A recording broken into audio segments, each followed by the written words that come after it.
Welcome to WhiskyCast, cask strength conversation featuring news and interviews from the world of whiskey. I'm Mark Gillespie. This is episode number 803 for January 26th, 2020. Coming up in a few minutes.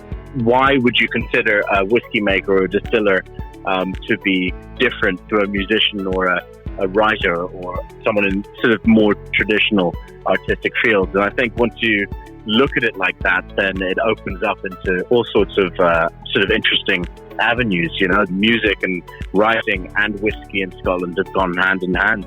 Filmmaker Adam Park is the director of The Amber Light, the new documentary film on Scotch whisky and its place in Scotland's culture. It stars veteran whiskey writer Dave Broom, who also wrote the screenplay. The film had its North American premiere during the Santa Barbara International Film Festival, which wrapped up this weekend. Adam Park will join us later on WhiskyCast In Depth. We'll also have the What I'm Tasting This Week department, your voice, behind the label, and much more. All on this episode of WhiskyCast. When you land on something special, you just know. Redbreast, the quintessential single pot still Irish whiskey, and a proud sponsor of WhiskyCast. From far beyond the wall comes a whiskey for those who face the oncoming storm and never stop walking. Winter is here.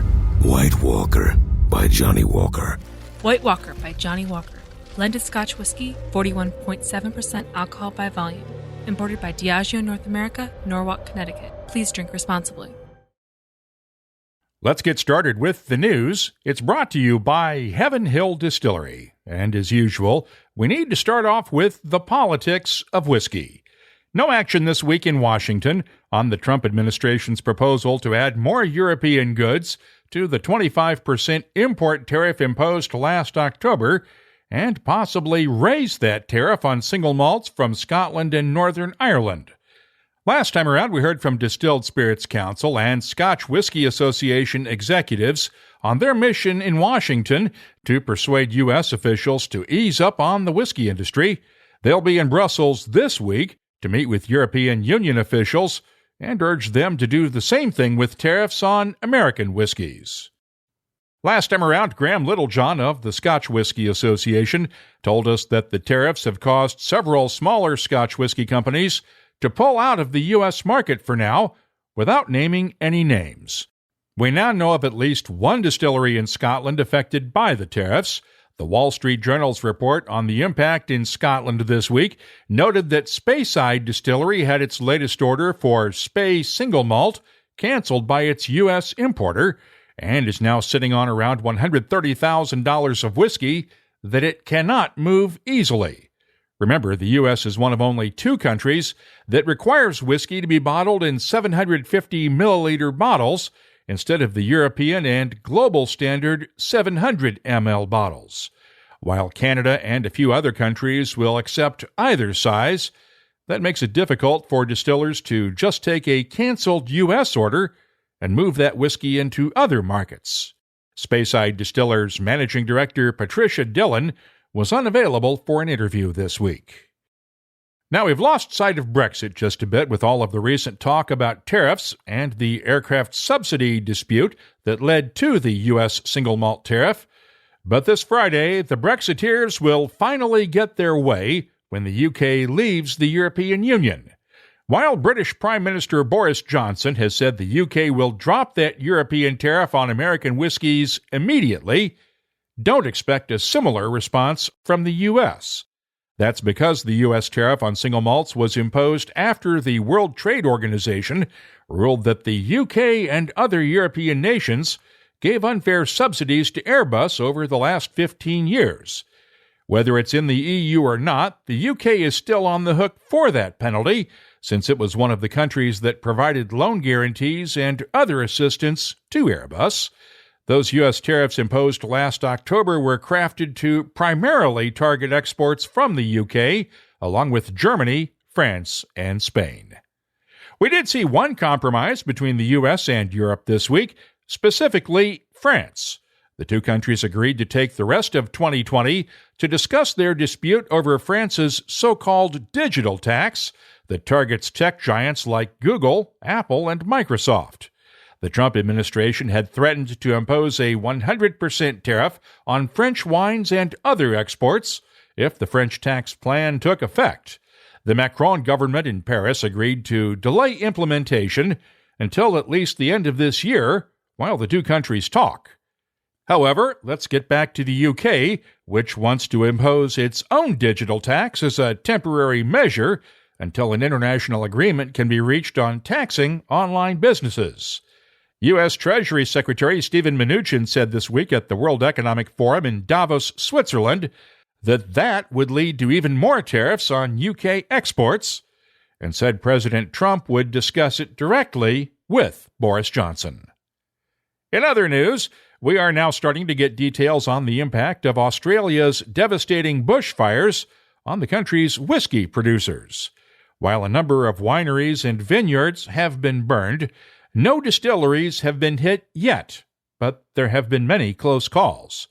Australian distillers are joining forces to hold a charity spirits auction next month to support rural aid, which helps farming communities fight the impact of drought and bushfires. David Pearce of the Five Nines Distillery in Adelaide is coordinating the auction, and I spoke to him this week via Skype. This started actually with Crafty Field from Craftworks Distillery. He actually just put a post out into the Australian Distillers Association forum just saying, look, I don't have time to organise it, but why don't us as, Australian craft distillers all donate a bottle or two? Let's put it up for auction and see what we can raise. Australian distillers are so connected to rural communities because, we get all our ingredients from rural communities. And in fact, 90% of the Australian distilleries are actually based in rural areas. I guess it was just a chance for us as distillers to give a bit of our product up and auction it off and see if we can raise some money for those rural communities, which are just really battling with, as you said, the bushfires and also just drought. Particularly the east coast of Australia has just been hit really hard with drought over the last 2 or 3 years. Do you know if any of the distilleries have been affected by the fires and the drought? Lots of them have been affected by the actual fires. Crafty himself has had a hell of a time over the last sort of 2 or 3 months, bordering on evacuation, just watching as bushfires come close to him from the Blue Mountains. We've had Karoo Distillery. They actually evacuated. They actually took all their barrels of whiskey and actually moved their still out of their distillery because it was just, they were very close to having their distillery burnt. Luckily, they weren't, and so they've just moved back in now that the bushfires have got under control. In total, there's been about 12 different distilleries that have been quite severely impacted. None that have actually been burnt that I'm aware of, but certainly business impact. So, as these areas are burnt out, they're a lot less appealing for people to go and visit as tourists.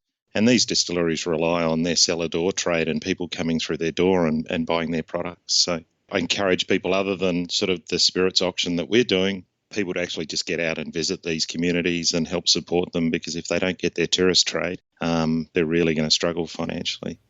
So how will this auction work? It's on the 28th of next month in Sydney, right? Yeah, that's right. And I guess we're just collating the final donations now. So it'll be a combination of an online auction. So people from anywhere in the world can bid. There's obviously some challenges with the logistics for people who bid from outside of Australia around taxes and freight and those sorts of things. So it's primarily going to be focused on people in Australia donating. So far, we've got nearly 200 donations of spirits, so the vast majority of those will go onto our online auction platform coming up in early February. And then we're going to choose basically the 10 most interesting or most rare spirits, and those will go up for auction at the gala auction night on the 28th of February in Sydney. That'll be a beautiful evening, full meal. We'll have some distillers there to show you their wares and give you some tastings of some delicious whiskies and gins and other spirits.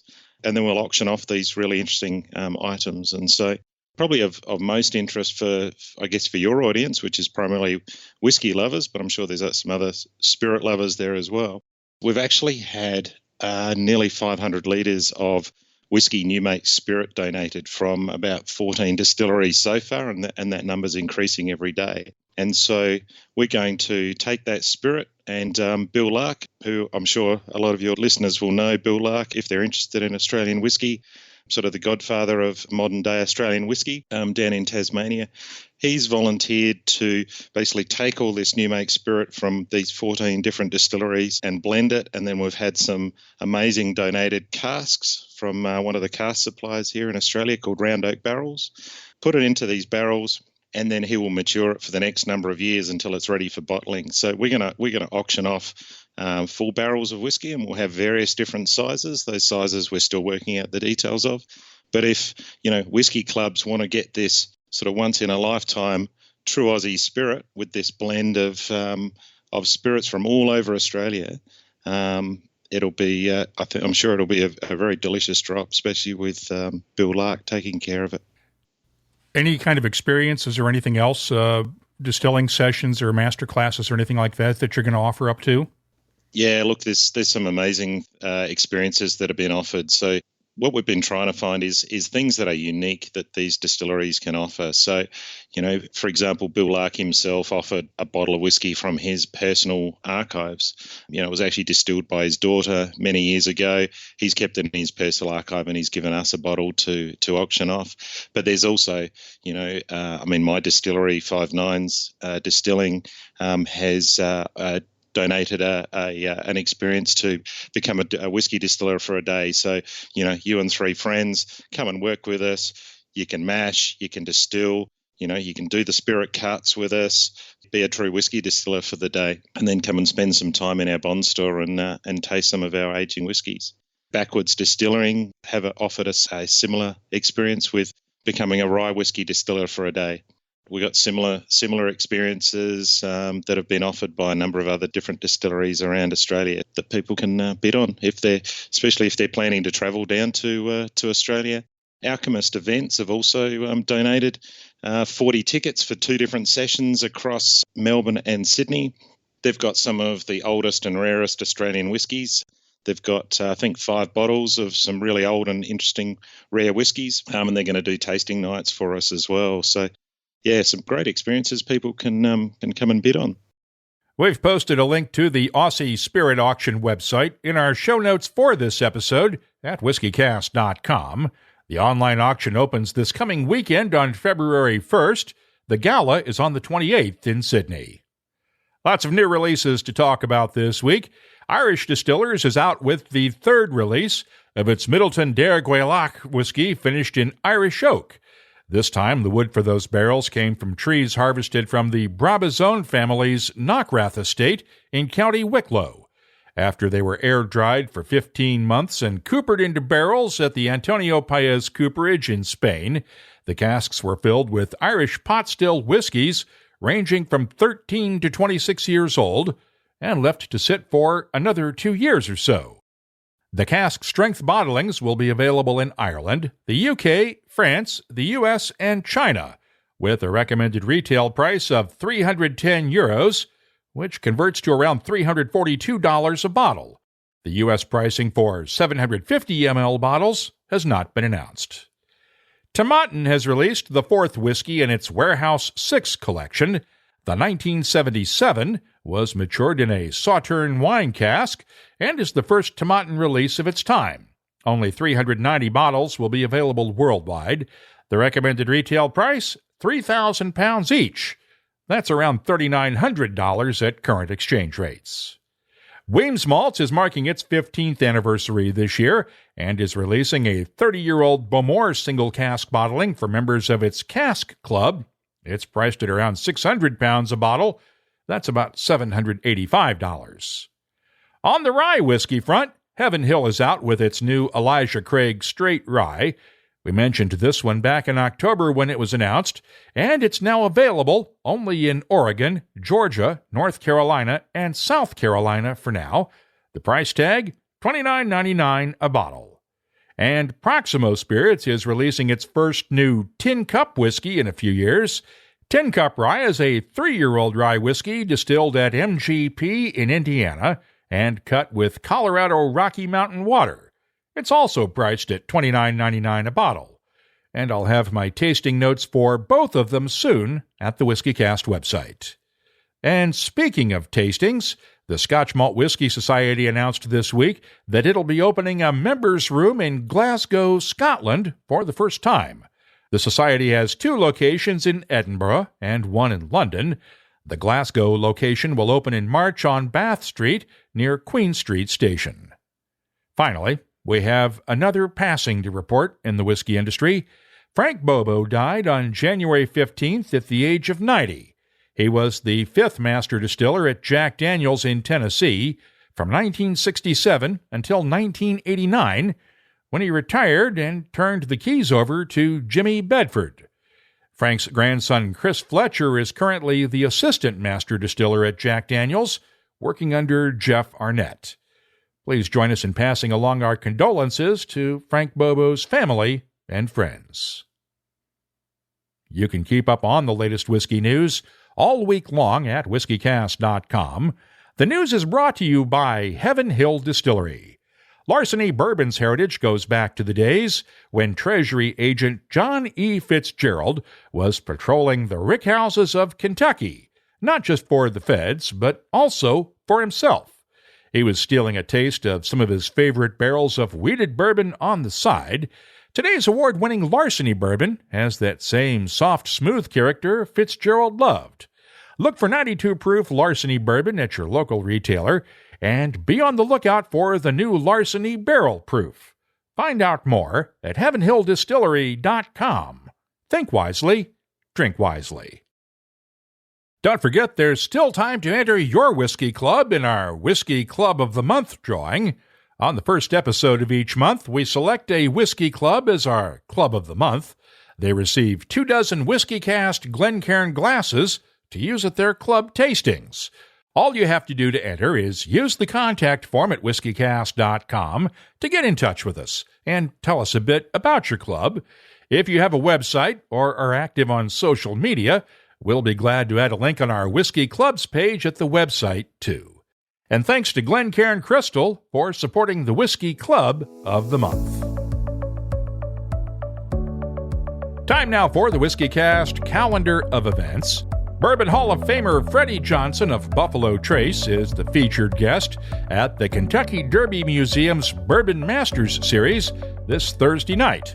And Heaven Hill's Connor O'Driscoll will be on hand next Thursday night, February 6th. Tickets are still available for both events.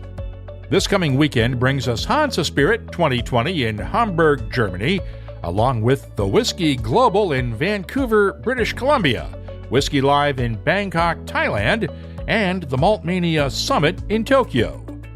The Whiskey Exchange hosts Diageo's Colin Dunn for a tasting of the Game of Thrones whiskey collection at Brown's Covent Garden in London, February 5th. Finest Spirits 2020 is on the 7th in Munich, Germany. The Highlander Whiskey Festival is on the 7th and 8th in Alkmaar, the Netherlands. And on the 8th, there's the Houston Whiskey Social in Texas and the Omaha Whiskey Fest in Nebraska. By the way, if you're still thirsty for more after that one, the Dundee Dell in Omaha has its monthly single malt scotch tasting on the 9th. Finally, tickets are still available for Dramfest 2020 in Christchurch, New Zealand on March 7th and 8th. I'll be there that weekend and hope to meet some of you there. Right now, we have 268 events around the world on our searchable calendar at whiskycast.com, and we are adding new events all the time. But we are not mind readers. If you have a festival, tasting, or any other whiskey-related event coming up, you need to let us know about it so that we can add it to the calendar. Just use the contact form at whiskycast.com to get in touch with us.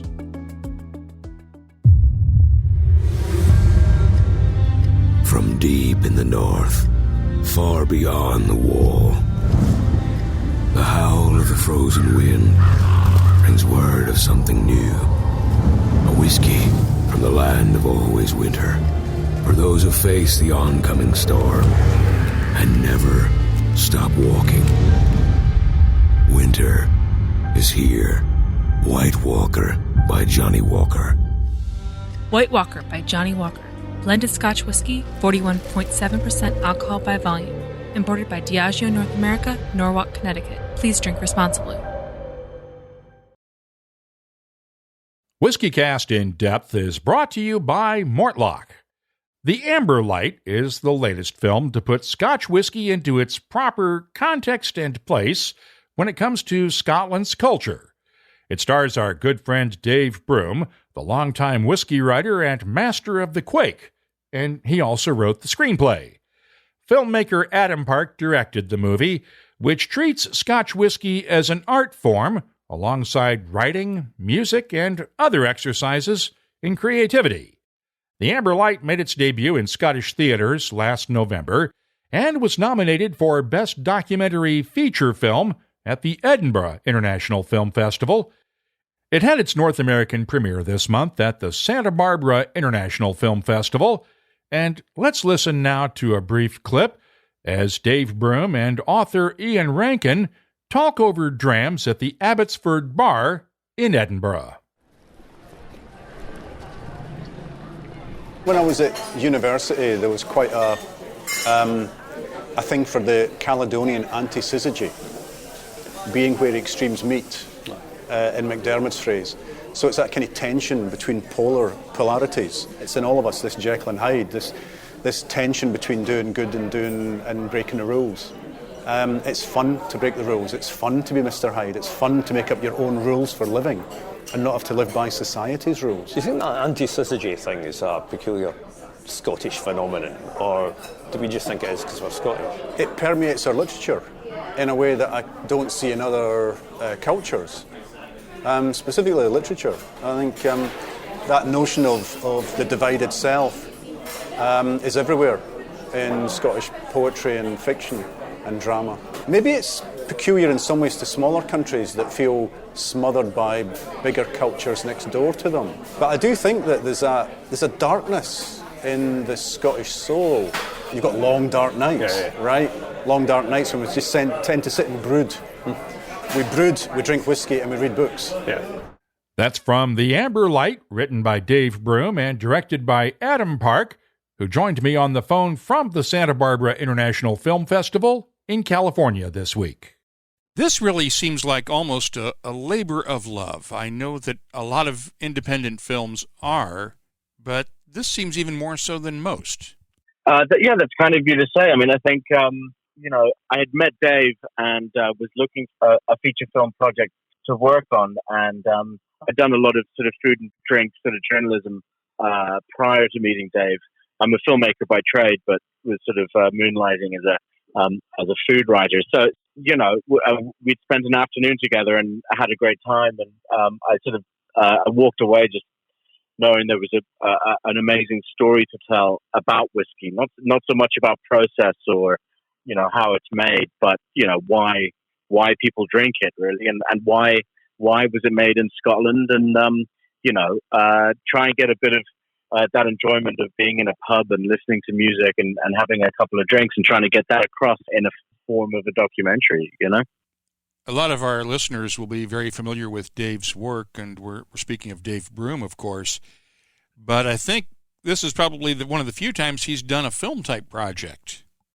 I think he's sort of helped out on a couple of things before, but I think we were lucky, or at least I was lucky initially, in that he wanted to tell the same story as I wanted to tell, or at least this felt like it was a story that he had been wanting to tell for some time. Really, both of us really connected, not just on flavor and whiskey, but on literature and music and so on. So I think he was really enthused by that, the ability to. Or the approach of bringing in musicians and writers in the context of Scotland's national spirit, so being able to bring in parallels of creativity and community and, the history of Scotland. And that's what makes this interesting, is that while a lot of other films and works that have been done about Scotch whiskey have always done the tartan and stags thing and talked about Scotch whiskey's unique heritage within Scotland, I think what you guys did was put it into a unique context with not only art, but food, music, writing, and a lot of other artistic efforts rather than just an agricultural process that became world famous. Yeah, I mean, I think neither of us were, because there are great films out there about these distillers and whiskey makers and process and all that. But I think what really interested us was that kind of role of whiskey being a cultural product, so it being a manifestation of a creative impulse. So you have why would you consider a whiskey maker or a distiller to be different to a musician or a writer or someone in sort of more traditional artistic fields? And I think once you look at it like that, then it opens up into all sorts of sort of interesting avenues. Music and writing and whiskey in Scotland have gone hand in hand. It's like having fun and enjoying other people's company, and all sorts of other ways. They've really kind of intertwined with each other. So it's just a question of bringing that in an entertaining film, hopefully. One of the questions I've always enjoyed asking blenders is blending an art or a science? And there's a little bit of both here, but obviously there's more artwork to it and more creativity than other scientific pursuits, and I think you guys sort of nailed it with this film. That's very good to hear. Yeah, I think it's an art and a science, absolutely. I mean, I think, and unique in that regard, because I think, what blenders do with flavor and achieving a consistent product from an inconsistent supply is really quite breathtaking. I don't have a hugely sophisticated palate, but, if someone's a big fan of Johnny Walker Blue Label and they buy a bottle today and they're able to identify it as, having the same flavor as they had when they bought it 30 years ago, bearing in mind that the supply that the team, the Johnny Walker team have is inconsistent, I find that absolutely incredible. I find that as remarkable as any of my favorite musicians or whatever it might be, able to create something unique, which is one side of it, but then this added layer of this consistency, which I find absolutely incredible. The renaissance that we have seen in Scotch whisky over the last 10 to 15 years, with renewed interest in not just single malts but blends, and also the growth in the number of distilleries, as you talk about in the film, it almost seems to me, and maybe it's not my place to say not being from Scotland, but I'm wondering if we're seeing whiskey being paralleled by the renewed interest in Scottish writing and music and culture in general. What I'm wondering is, back in the, shall we say, uglier days of Glasgow in the 70s, 80s, the gritty days of the 80s and 90s, are we seeing Scotland finding its way again as a culture, not only through whiskey, but through art, music, and all these other pursuits? I think you're absolutely right. I mean, I would have to preface that by saying I'm by no means an expert on Scottish creativity or cultural outputs beyond the sort of the frame of the film. But I would definitely say, there's obviously a political climate which is bringing out a renewed sense of what it means to be Scottish. And I think that's being reflected in writers, across the kind of spectrum of genres. And certainly music. There's just incredible musicians in Scotland. And I think whiskey is, there are people with similar sensibilities and impulses that are turning that kind of that impulse into making spirits. There's incredible people doing incredible things, and I think what is happening in Scottish whiskey is perhaps more akin to the craft beer movement or natural wine. As it's called, particularly in Europe. So people with very single-minded people who want to do something a bit different, a bit more personal, and I'm not hugely familiar with the economics of it, but are able to get their leg up in producing a spirit and leaving it in casks for a few years. And I think that can only be a good thing. So you have these small independent distillers, while the big guys are being innovative and trying things and not sort of resting on their laurels too much. So I think it's a really seems to be an incredibly vibrant time. What did you learn in the process of making the Amber Light? I think the most enjoyable part of making the film, from my perspective as a filmmaker, was to be able to really dive headfirst into a culture and just being able, reading a lot and listening to a lot of music, and even spending so much time in Glasgow and Edinburgh and in the Cairngorms and on Islay. I spent, all in all, doing a bit of research and being on shoots and then going back a couple of times. I've spent quite a bit of time on Islay over the last year and a half, and it's an utterly magical place. Beyond going to the distilleries, which are incredible, and meeting those people. There's a lot of history there, and there's just a certain something in the air which is sort of hard to define, but quite enchanting.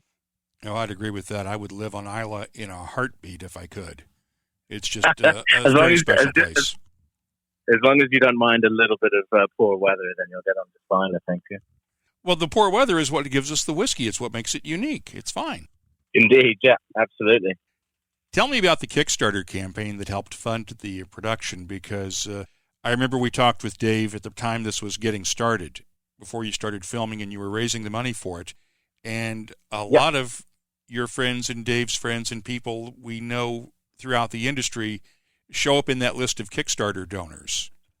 Excellent. Yeah, I think Dave and I, when we decided to, because a fair bit of development had gone into the film before we launched the Kickstarter, and it was obviously we were in a lucky position that Dave is really well respected and has written a lot of books, and so we were able to sort of capitalize on that with a Kickstarter. It helped us get the word out. It helped us kind of really jump into production once the kind of film was ready to go. So it's a great way of building a community of social media and people knowing about it. So it was great it was a real kickoff. It was a real we'd corresponded over the previous sort of 12 months. We're obviously both had other projects on, but developing what this film might be and putting the ideas down and being able to sort of launch it with a Kickstarter was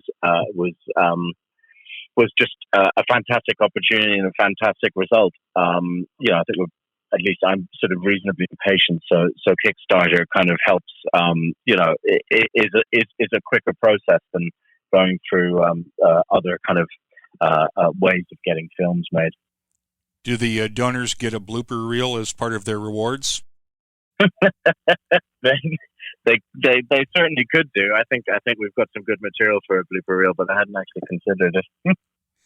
Such as, I mean, Dave's a friend, so we can kid him a little bit here. It's probably it's fun to watch Dave doing the staring into the glass thing pensively as he's pouring water into his whiskey and things like that, because you didn't have him talking on camera all that much, but had him talking off camera while he's drinking whiskey or walking through the countryside looking like a typical movie star walking through the countryside here.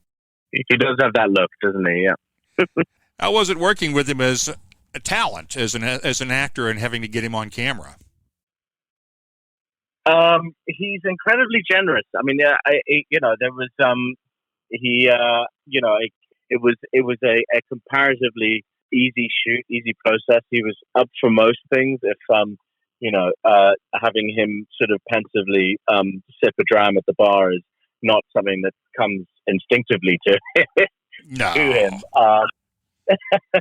So it was it's just a great collaborator and really kind of put everything into it that he could. I learned fairly quickly not to, when you're traveling around Scotland for 2 or 3 weeks, I learned quickly not to try and keep up with him at the bar in the evenings. But I learned my lesson pretty early on, so I was able to pace myself. But he obviously we couldn't have made the film without him. it's as much his film as it is mine. A really true collaboration, and I think he enjoyed the process too. And it was a bit of a thrill for him to meet Alastair Gray and do some of these sort of potentially tangential things to bring the story alive. But he was great to work with. Yeah.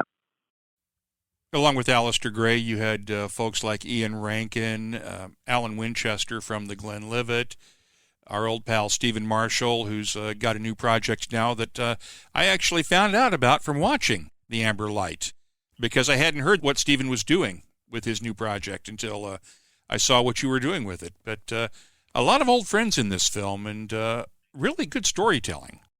Excellent, thank you. And I'm glad, it must be fun to see lots of old friends up on screen. It was they're just a great bunch of people. I think what really made the process as easy as possible was just the patience and the generosity of the people you've mentioned, and more people, just really people being into the film and wanting to tell this story, and down to a person, they couldn't have been better and more accommodating to us. The film has had some showings in Scotland, and you're showing it right now at the Santa Barbara International Film Festival, which is its first North American showing. I know Dave's taking it down to Christchurch, New Zealand in March for Dramfest, and we'll be down there that weekend as well. But how are people going to get a chance to see this eventually? Will it be available on the internet? Will it be available through a Netflix-type service? What are the plans to get it out to a wider audience? So we did a cinema run in the UK as well. So we were in, 40 to 45 screens over November and December in Scotland and England, with a couple of screenings in Ireland. From now, we're really going to be looking to get it into as good an online service as we can. It will be available online somewhere around summertime. We'll be doing some screenings in mainland Europe and, like you said, down under in Australia and New Zealand in March, I think, isn't it? So we're kind of trying to get it out to a few continents over the rest of winter and spring. And then, it'll be available online at some point over the summer. Will there be a sequel?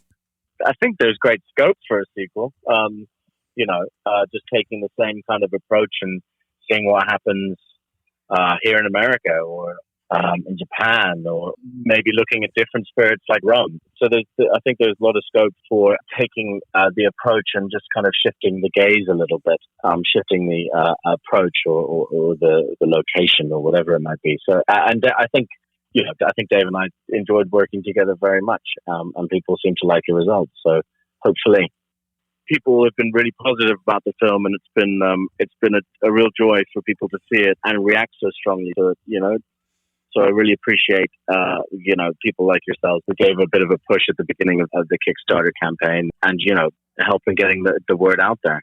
The Amber Light also features one of the final interviews with Scottish author and artist Alastair Gray, whose most famous work was the 1981 novel Lanark. Alastair Gray died on December 29th at the age of 85. And one other note, I'd like to correct an error in a social media post this week.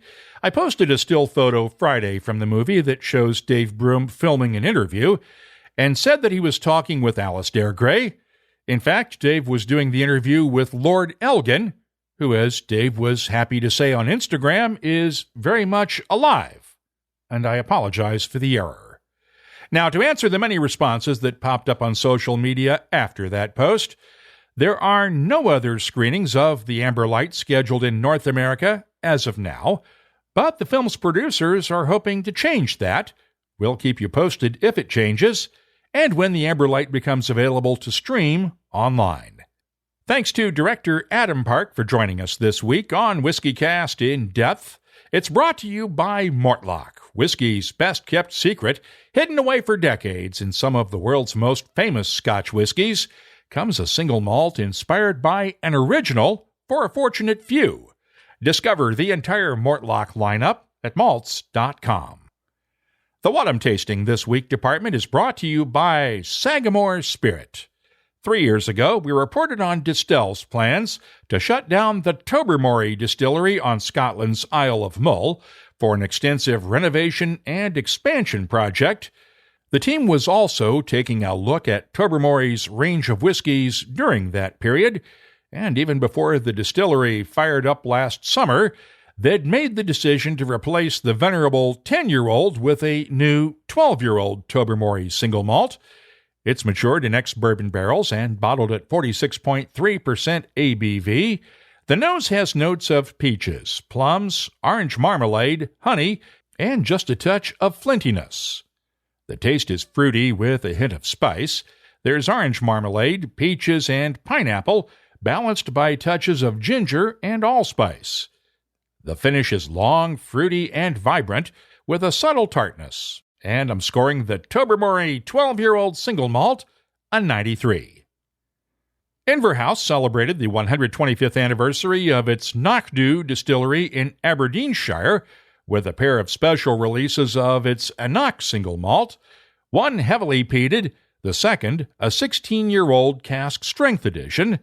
That one is also matured in ex-bourbon casks. It's bottled at 56.3% ABV, and the nose has notes of toasted coconut, toffee, vanilla, butterscotch, and a hint of peaches. The taste has a good balance of fruits and spices, with peaches and green apples balanced by cinnamon, clove, and just a touch of ginger. The finish fades away slowly, with lingering spices, green apple tartness, and ginger. I'm scoring the Anach 125th Anniversary 16-year-old cask strength single malt a 93. And I'll have my tasting notes for the 125th Anniversary peat soon at the website. More tasting notes just ahead, but first, this week's tasting notes are brought to you by Sagamore Spirit Rye Whiskey. Rye whiskey was distilled by America's original risk-takers and history makers. Those first barrels of whiskey were bold, flavorful, and full of passion. Sagamore Spirit proudly picked up the torch with their spring-fed Maryland-style rye whiskey. It celebrates the grit and glory of those patriotic ancestors who sipped their way into American history. Visit SagamoreSpirit.com to explore their award-winning spirit. The Nagahama Distillery in Shiga, Japan is barely 3 years old. That makes its own whiskey pretty young. But it is hard for new distilleries to wait until their own whiskey is really ready to bottle. So, Nagahama's owners decided to do something unusual. They sourced malt whiskey from other countries and blended it with their own malt. But in being transparent with what they are calling a world malt, they also decided to give it an unusual name, Amahagan. That's Nagahama in English, spelled backward. I got to taste it the other night at the Victoria Whiskey Festival. It's bottled at 47% ABV. The nose is fruity and floral, with notes of lemon zest, mango, and grilled pineapple. The taste is spicy with a citrusy tartness, and notes of lemon pepper, grilled pineapple, honey, and orange peel. The finish, medium length, with lingering spiciness and just a touch of citrus. It's an interesting exercise in blending, and I'm scoring the Amahagan World Malt Edition number 1 an 88. Last time around, we heard about Westland Distillery's 2020 Peat Week release from master distiller Matt Hoffman in Victoria. I found a sample waiting for me when I got home from Victoria this week, and this year's edition went on sale this weekend in Seattle. It's a single cask bottling that spent just over 4 years in a new French oak puncheon that had been toasted but not charred, and it's bottled at 60.4% ABV. The nose is smoky and ashy with touches of dried grass, roasted coffee beans, dried herbs, and a hint of blueberry jam in the background. The taste is thick, bold, and intense, with peat smoke, roasted coffee beans, grilled fruits, black pepper, dark chocolate, and a hint of basil. Adding some water accentuates the herbal character just a bit, and also brings out a honey sweetness that was not there before. The finish is long, smoky, and ashy, reminds me of a campfire the next morning. There's a lingering pepperiness, a touch of baking chocolate bitterness, and a hint of coffee.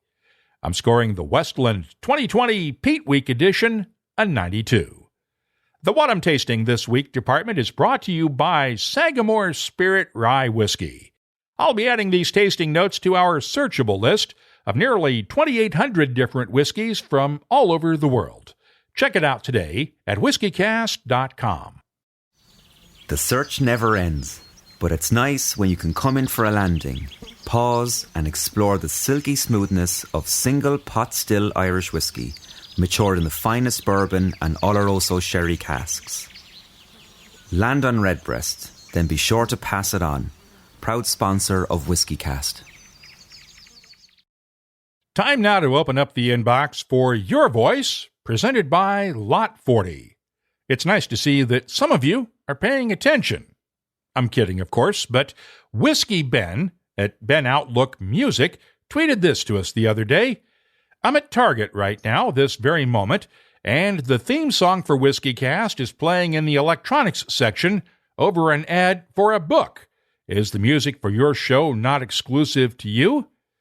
Well, no, it's not exclusive. You see, one of the things about podcasting is that unless one is actually a musician, capable of writing, performing, and recording original music, it's really hard to find music that can legally be used on a podcast. That's because almost all commercial music that you'd hear on the radio is what's known as licensed music. The composer, musicians, and the record company all want to be paid when that music is used, and they assign licensing companies to collect their royalties. If you've ever looked closely at a vinyl record or a CD and noticed acronyms like ASCAP or BMI, those are two of the licensing agencies that manage those rights. And even though podcasting has been around for 15 years or so now, there is still no easy way to license music to use specifically on a podcast. That's why we use what is known as royalty-free music. Doesn't mean it's free to use, but we work through music libraries that license songs for a one-time fee, but it's on a non-exclusive basis. That means we're probably not the only ones that are going to use that music, as Ben discovered in Target the other day. It's not the first time this has happened. Several years ago, the music we were using on WhiskyCast back then also popped up on the late-night TV ads for a certain art college, and several listeners asked us about it back then. Now, I joked the other day on Twitter about hating autocorrect on my phone because it keeps changing the word dram to drama. It is possible to have the first without the second, and apparently a lot of you agree with me. From David Mara, but not very easy to tolerate the second without a few of the first. And the gang at Doyle's Public House in Tacoma, Washington agreed. Every day at our place, next time you're in the Pacific Northwest, stop in for a couple drama-free drams. Gianluigi Rossi tweeted, usually it changes dram to dream for me. Nice in some sense, but fortunately most of the times I wake up and my bottles are still there. If they weren't, that would be a nightmare. At Heathen Soul 1, quoting now, so if you mean to text your boss/wife, I had a lot of drama in work today, she might actually get, I had a lot of drams in work today. Now, this doesn't just apply to the word dram either. Our pal Winston Edwards, the former brand ambassador at Balcones, tweeted that his autocorrect usually changed Balcones to balconies. And Bridget Kalin in Louisville closes it out with this. And who in the world uses the word ducking? I'm going to stop right there. If you have something you'd like to share with whiskey lovers around the world, you can always find us on Facebook, Instagram, or Twitter at WhiskyCast. Or you can just email us.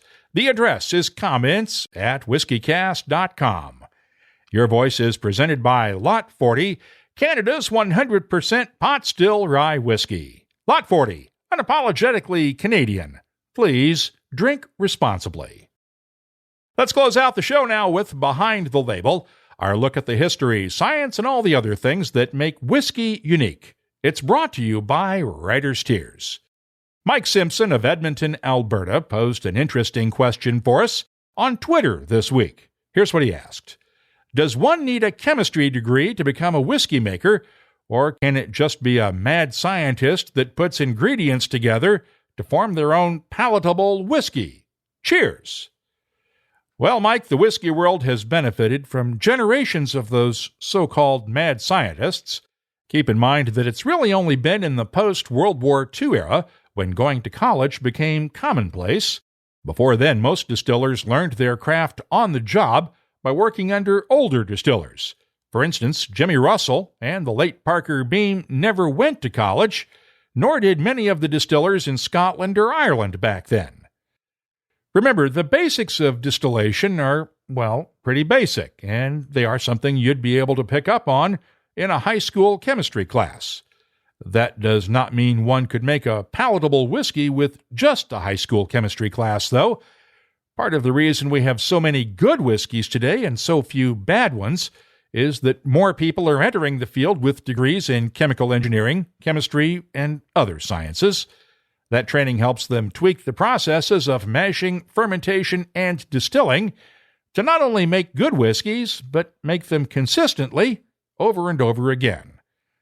It's just like many things in life. You can learn just enough in school to get by, but the most important lesson, then, is to realize just how much more you need to learn to succeed. Moralizing over for now. Mike, thanks for the question. If you have something you'd like us to look at on a future episode, just use the contact form at whiskycast.com to get in touch with us. Behind the Label is brought to you by Writer's Tears. Writer's Tears Kopra Pot, a unique triple distilled premium Irish whiskey, combining single malt and single pot still. First fashioned in the 1700s and still a rarity today. Sure, as we say in Ireland, what's rare is wonderful. Writer's Tears Kopra Pot. That's all for this edition of WhiskyCast. You'll find links for the stories in this episode in our show notes at whiskycast.com. That's also where you'll find links for our WhiskyCast HD videos and the WhiskyCast Tasting Panel podcast, the latest whiskey news, my tasting notes, the calendar of events, the whiskey photo of the week, and of course a complete archive of past episodes going all the way back to 2005. We are still looking at plans for celebrating our 15th anniversary later this year, and we would love to hear from you about ideas you might have. Get in touch with us on Twitter, Instagram, and Facebook at WhiskyCast. The email address is comments@whiskycast.com. We'd love to hear your ideas on how we can celebrate the 15th anniversary of Whiskey's longest-running podcast. From far beyond the wall comes a whiskey for those who face the oncoming storm and never stop walking. Winter is here. White Walker by Johnny Walker. White Walker by Johnny Walker. Blended Scotch Whisky, 41.7% alcohol by volume. Imported by Diageo North America, Norwalk, Connecticut. Please drink responsibly. When you land on something special, you just know. Redbreast, the quintessential single pot still Irish whiskey, and a proud sponsor of WhiskyCast. WhiskyCast is a production of Cask Strength Media, copyright 2020, and comes to you from the charming, yet regrettably dry town of Haddonfield, New Jersey. I'm Mark Gillespie, reminding you that when you drink, please drink responsibly. Thanks for listening.